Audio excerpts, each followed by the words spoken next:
Hello and welcome to my review of the EKA Swede 88 folding knife. Up front I should say that I'm very fortunate to have won this knife in a contest here on YouTube run by my friend Stefan in Germany. His channel ST Schmollhaus, most of you would probably be familiar with.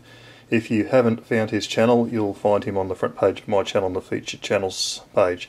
Very good reviews there and a lot of nice European knives that you probably won't see anywhere else. So as said, I was very fortunate to win this beautiful, beautiful Swedish knife.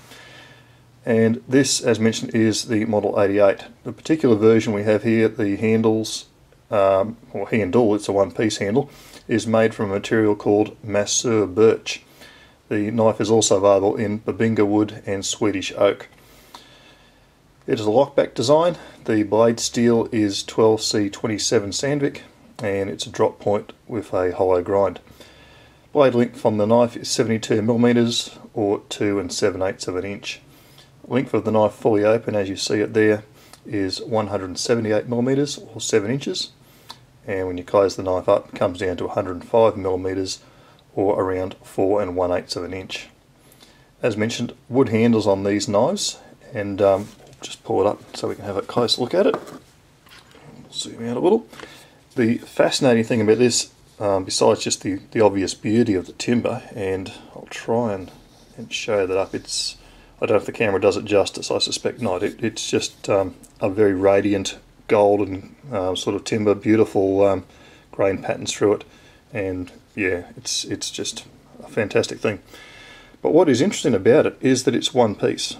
You'll notice at the back there's no join, so that's actually been done out of one solid piece of timber, and then it's been machined with that groove or slot in it, which they've then mounted the knife into.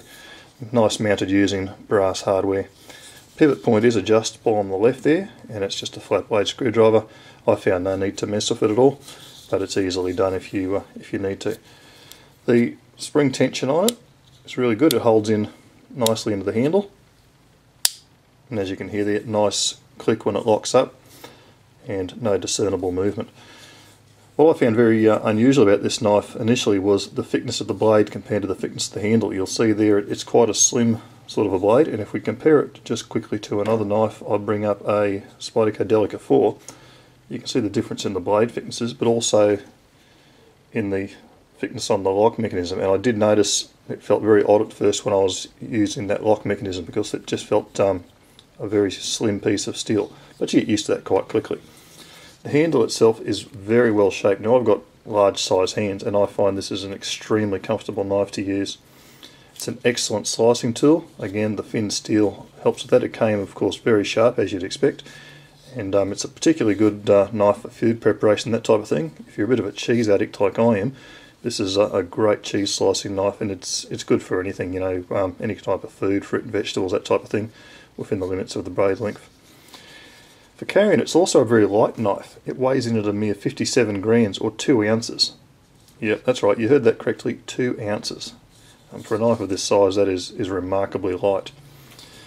The deployment, as you would have seen there, it's a two-hand deploying knife. There is a nail nick, which you can use, but happily for we left-handers, there's sufficient blade exposed there that I can hold that in my left hand and just open it like so, which I really like. That's a great thing. Now we'll just delve into the box and show you what came with this knife.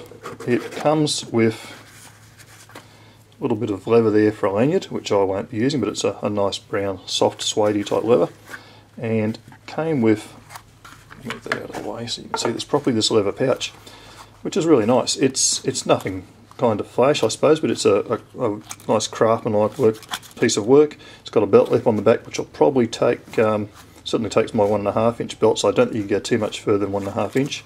Black leather, well stitched, and it's got a rivet that holds it there. Just bring that all into focus and show you there. Knife sits in there quite tightly.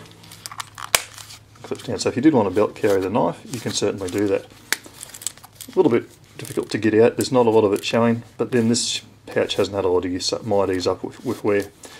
Interestingly, this particular version, as mentioned, is the Birch. I looked on a website, and certainly the Babinga knife, I'm not sure, maybe even the Swedish oak one, seemed to come with a different sheath, which is more or less like a almost like a fixed blade sheath.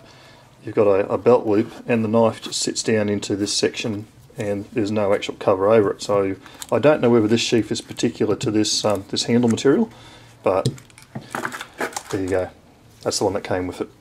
Quality on the knife is extremely high. It's a really well finished, beautifully presented knife.